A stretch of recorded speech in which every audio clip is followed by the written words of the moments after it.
बिहार के वैशाली से बहुत ही हैरान कर देने वाली खबर सामने आई है, जहां एक महिला ने बीपीएससी शिक्षिका बनने के बाद अपने पति और 10 साल के बच्चे को छोड़ दिया, वो भी सिर्फ 2 साल के प्यार के लिए। आपको पूरा मामला बताते हैं। दरअसल बिहार के वैशाली जिले के बिदुरपुर गांव में एक युवक रहता है जिसका नाम अमन कुमार है। उसने बताया कि उसने अपनी पत्नी को पढ़ाया लिखाया। उसकी पत्नी नौकरी करना चाहती थी, पढ़ने में अच्छी थी, लेकिन आर्थिक रूप से कमजोर होने की वजह से उसने दिन रात मेहनत की और जितने भी पैसे कमाए सब उसने अपनी पत्नी की पढ़ाई में लगा दी।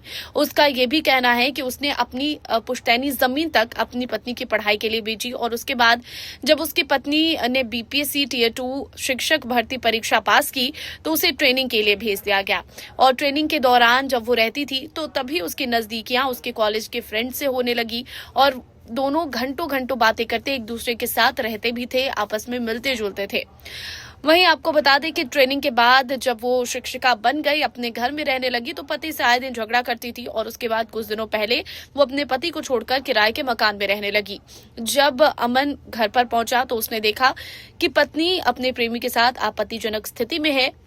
उसने घर का दरवाजा बंद कर दिया और पुलिस को बुलाया, लेकिन जब तक पुलिस आती उसके पहले ही गांव के लोग वहां पर पहुंच गए। घर का मालिक पहुंच गया, सभी ने मोबाइल में तस्वीरें कैद कर ली। उसके बाद जब पुलिस वहां पर पहुंची तो बच्चे ने भी अपनी मां के साथ रहने से इनकार कर दिया। बच्चे का भी कहना है कि जब मां ट्रेनिंग पे थी मैं उनके साथ था, उस दौरान भी ये अंकल आते थे और जब मैंने मम्मा से पूछा तो मम्मा ने कहा कि पापा को बताना कि मामा है। उसने कहा कि मम्मा गंदी है, मुझे मम्मा के साथ नहीं रहना है।